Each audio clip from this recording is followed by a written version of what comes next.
Merci de rester fidèle à Moto TV. Mesdames et messieurs, voici le sommaire de votre journal. À Butembo, depuis mardi 8 février, Tankeli Le Congo Polydor, animateur du conseil de l'apostolat de laïque catholique KLCC, vient redynamiser cette structure à diocèse de Butembo-Béni. C'est dans ce cadre qu'une rencontre a eu lieu ce mercredi à la CDPCL avec les différents animateurs du KLCC dans le diocèse. Et le prix du billet de transport entre Butembo et Goma connaît depuis lundi dernier une majoration de $5 américains.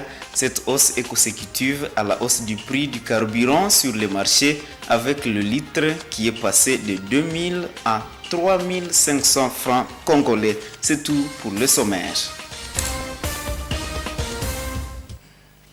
L'animateur zone est du conseil de l'apostolat des laïcs catholiques KLCC est en séjour à Butembo depuis mardi 8 février. Ce mercredi, il a rencontré les animateurs de cette structure en diocèse de Butembo-Béni au centre diocésain de la pastorale, catéchèse et liturgie CDPCL.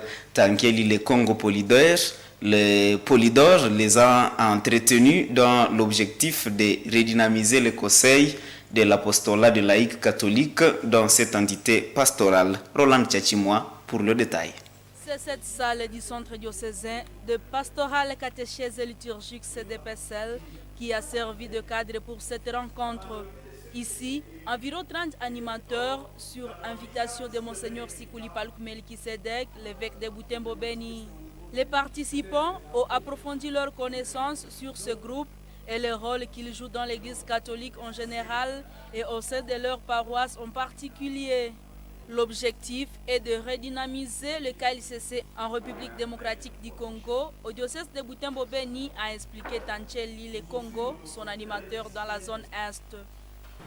Donc ma mission ici consiste à venir échanger avec les acteurs de la pastorale d'ensemble, les acteurs de l'apostolat des laïcs, pour comprendre les mots qui rongent les KLCC et doter les diocèses d'un plan de redynamisation digne de ces noms pour que plus jamais comme avant, le KLCC soit une structure qui fédère les différentes sensibilités des laïcs en vue d'appuyer le clergé, en vue d'être un second pilier de l'Église aux côtés du premier pilier qui est le clergé. Salou Raphaël, président diocésain du conseil de l'apostolat des laïcs catholiques, donne des astuces pour faciliter cette redynamisation au niveau local.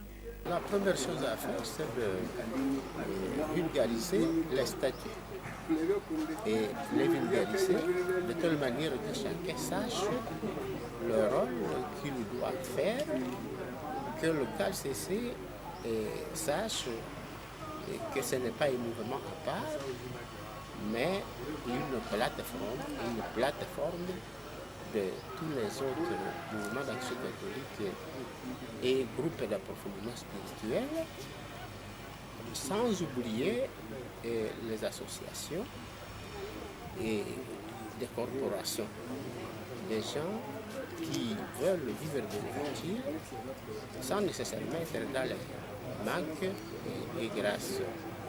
KLCC a été créé en 1984 par la Conférence épiscopale nationale du Congo, Sengo, et existe dans 47 diocèses catholiques du pays. Les retombées négatives de la hausse du prix de carburant sont maintenant perceptibles dans le secteur du transport. En titre illustratif, depuis lundi 7 février dernier, pour quitter Butembo à destination de Goma, le prix du billet est fixé à $30 au lieu de 25. Il y a quelques jours, les responsables des agences de voyage qui justifient cette hausse par le prix galopant du carburant demandent aux voyageurs de se conformer à ce tarif. Grâce à Coco pour le détail. Tulizeni, c'est cette structure sanitaire érigée en cellule Kimbesa au quartier Kitoulou. Ici, comme dans d'autres agences de voyage, cette affiche tarifaire est déjà placée pour l'indication de certains prix. Le transport en voiture sur l'axe Butembo-Goma est fixé à $30 ou $35, contrairement aux 25 qui étaient déboursés par le passé. Dans les minibus, Le prix est fixé à 25 au lieu de 20 $ américains.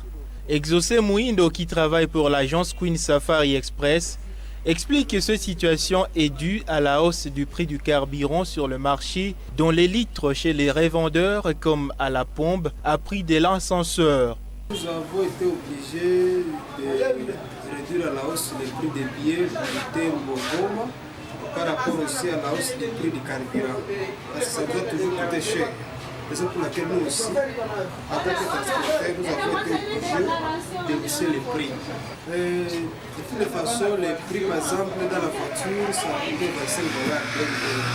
Du Tembo-Goma, 25 $, du Tembo-Kiwanja, 20 $, mais actuellement, nous avons une nouvelle tarification du Tembo-Goma à 30 $, du Tembo-Kiwanja à 25 $. Cette même situation est vécue dans d'autres agences comme ici à Musumbo Safari. Mouindo Massivi, l'un des chauffeurs, regrette que certaines personnes décident carrément d'annuler leur voyage compte tenu du prix.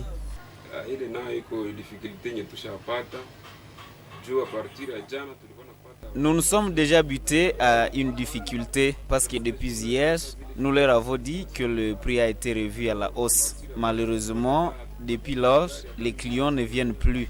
Lorsque nous disons à nos clients que le prix a haussé, certains décident d'annuler leur voyage.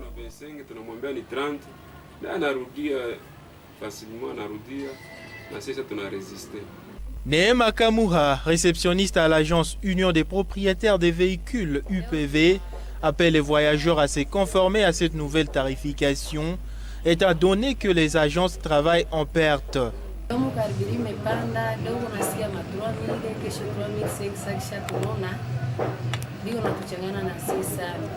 Tenant compte de la hausse du prix de carburant, nous avons résolu d'augmenter aussi le tarif pour aider les chauffeurs à gagner aussi quelque chose. Les voyageurs qui connaissent la situation payent facilement 30 $ et d'autres qui hésitent, nous nous convenons pour arranger ensemble.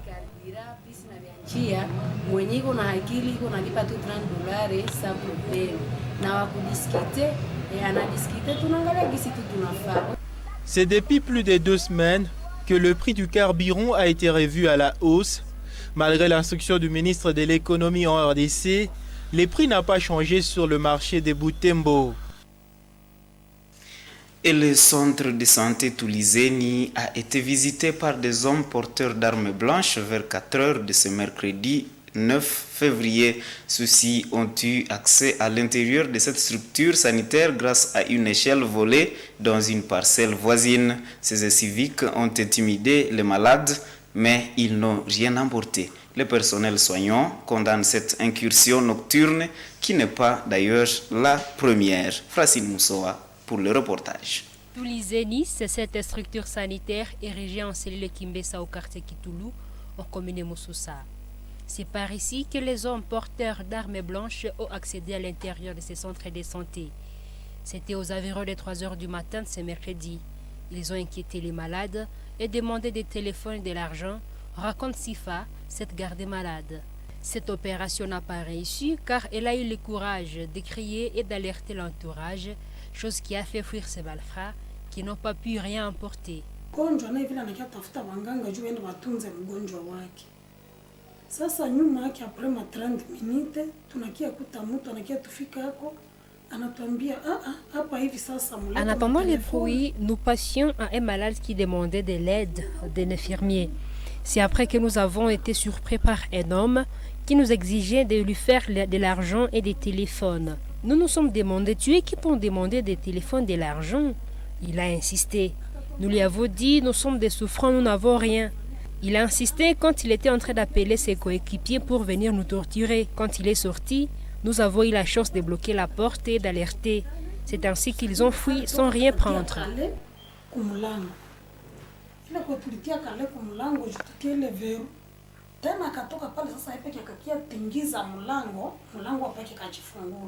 Mandiki est la comptable en chef de cette structure sanitaire. Elle renseigne que cette incursion est la 3e à l'intervalle d'une année. Elle demande ainsi aux autorités de renforcer la sécurité en ville et aux parents de renforcer l'éducation de la jeunesse. La première fois, ils avaient ouvert l'armoire des médicaments La deuxième fois, ils étaient arrivés à la consultation pour remporter la machine ordinateur. Et voici la troisième qu'ils sont passés. Ils sont passés par les chambres des malades pour aussi les déranger.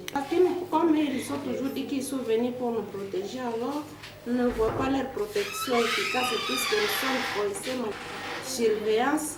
Nous ne voyons pas ce qu'ils sont en train de faire pour nous comme les malades, même les bandits arrivés jusqu'à même à l'hôpital, on ne comprend pas. Ces bandits ont su contourner les services de sécurité commis à la garde de ces centres de santé. Le gouvernement provincial du Nord Kivu annonce l'assainissement du secteur de la santé en province. Des responsables de ce secteur et le gouvernement provincial représenté par le général Sylvain Ekenke, conseiller du gouverneur en charge de la santé, ont eu un échange en ce sujet. Ils projettent de procéder à un contrôle des officines pharmaceutiques et sanitaires pour s'assurer de leur viabilité. Retrouvez les détails dans ce reportage de la presse du gouvernorat. Assainir les secteurs de la santé pour le bien-être de la population nord-kivusienne est le devoir du gouvernement provincial qui lance d'ici 3 mois un contrôle rigoureux des structures sanitaires et pharmaceutiques, indique le général Sylvain Ekenge, conseiller principal du gouverneur militaire du Nord-Kivu en charge de la santé. La province du Nord-Kivu accompagne l'inspection provinciale de la santé dans cette lutte qu'on est en train de mener contre les officines obscures qui, au lieu de ramener la vie, risquent de ramener la mort dans la population. Assertion saluée par le médecin inspecteur provincial du Nord-Kivu. Cet effet, au lieu que ces structures aident la population pour la protection la plus large possible de leur santé, nous avions constaté que ça devient des mouroirs ou des boutiques de la mort, car à son sein, il n'y a pas de techniciens. Le président de l'ordre des pharmaciens, Lolo Miala, a indiqué les bien-fondés de ce contrôle. Il est important que nous puissions attirer l'attention de la population sur les bénéfices et les dangers du médicament. Et comme je l'ai toujours dit, les médicaments est en même temps une solution pour notre bien-être, mais c'est aussi un poison. Les experts ont également soutenu, expliquant le mode de travail sur terrain dans 3 mois. Cette moratoire de 3 mois qu'on a donné, donc on va les accompagner, sensibiliser, de se mettre en ordre afin qu'on puisse commencer les inspections sur terrain. Quand on parle de la forme, donc il y a des normes que nous devons respecter. C'est pourquoi nous avons dit que nous devons collaborer seulement avec le pharmacien.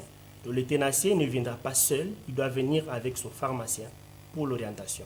Il faut noter que 97% d'établissements de soins fonctionnent dans l'irrégularité, de même que 96% d'établissements pharmaceutiques, causant ainsi un manque à gagner à l'État congolais d'au moins 200 000 $ américains en ce qui concerne le paiement des taxes à l'État.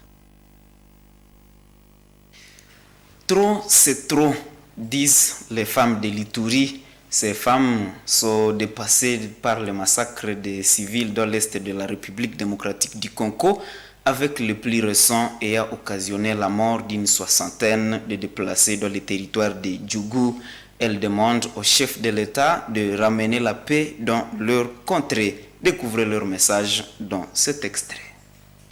Nous, femmes de la province de l'Ituri, toutes tendances confondues, sommes fortement touchés, indignés par le massacre perpétré dans le site des déplacés d'Engue, en Boulé, en territoire de Ndjougou. Nous condamnons avec la dernière énergie cette énième incursion meurtrière ayant causé plus de 62 morts, dont 17 enfants, 24 femmes, 21 hommes et 47 blessés, dont les enfants, les femmes et les vieillards. Nous dénonçons le traitement inhumain, la mutilation génitale d'une jeune fille, une femme en termes de sa grossesse, cruellement tuée, son enfant sorti vivant après l'intervention du personnel soignant. La liste de violations est longue. Quel crime contre l'humanité! Où est la MONUSCO avec son mandat de paix, sécurité, stabilisation et la protection? Les femmes de la province de l'Ituri recommandent au chef de l'État, garant de la nation, d'imposer la paix en province de l'Ituri, d'augmenter l'effectif de militaires, aux tireurs de ficelles locaux, régionaux et internationaux. Vous avez assez versé le sang innocent des Ituriens. Nous vous recommandons de cesser. Aux groupes armés locaux, nous vous recommandons d'arrêter de tuer et de verser le sang des innocents Ituriens congolais et de s'attaquer aux symboles de l'État. De ne pas se laisser manipuler par des fils égarés. Et la présidence de la RDC a affirmé, après l'arrestation samedi dernier de François Béa, son conseiller à la sécurité, que des enquêteurs avaient des indices sérieux attestant d'agissements contre la sécurité nationale. C'est son porte-parole Kassongo Mwamba qui l'a déclaré au cours d'une intervention à la télévision nationale mardi 8 février 2022. Je vous propose de le suivre dans cet extrait tiré de la RTNC. La présidence de la République tient à informer la population concernant les récents événements ayant conduit à l'interpellation du conseiller spécial du chef de l'État en matière de sécurité. Il s'agit d'une affaire relevant de la sûreté de l'État. Une matière de ce genre est de la compétence exclusive de l'Agence nationale des renseignements ANR. Il n'est pas dans les habitudes de ce service de communiquer sur ses activités. Toutefois, dans l'état actuel des choses, on peut affirmer que les enquêteurs disposent d'indices sérieux attestant d'agissements contre la sécurité nationale. Les enquêtes se poursuivent et les investigations s'effectuent à différents niveaux. S'il s'avère nécessaire de communiquer davantage, le gouvernement de la République s'en chargera. En attendant, la présidence de la République invite la population à la vigilance et à éviter de donner du crédit aux spéculations mensongères diffusées par des personnes mal intentionnées dans les médias et sur les réseaux sociaux.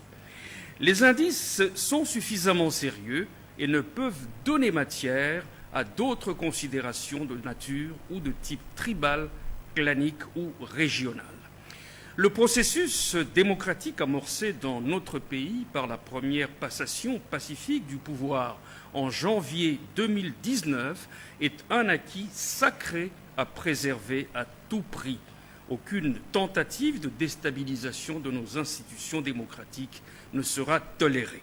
De ce fait, durant le temps de l'enquête, il est demandé à la population de garder son calme et de vaquer sereinement à ses occupations quotidiennes. La situation est sous contrôle. Chers téléspectateurs de Moto TV, cette page met fin à cette édition du journal. Merci de l'avoir suivi. Au revoir.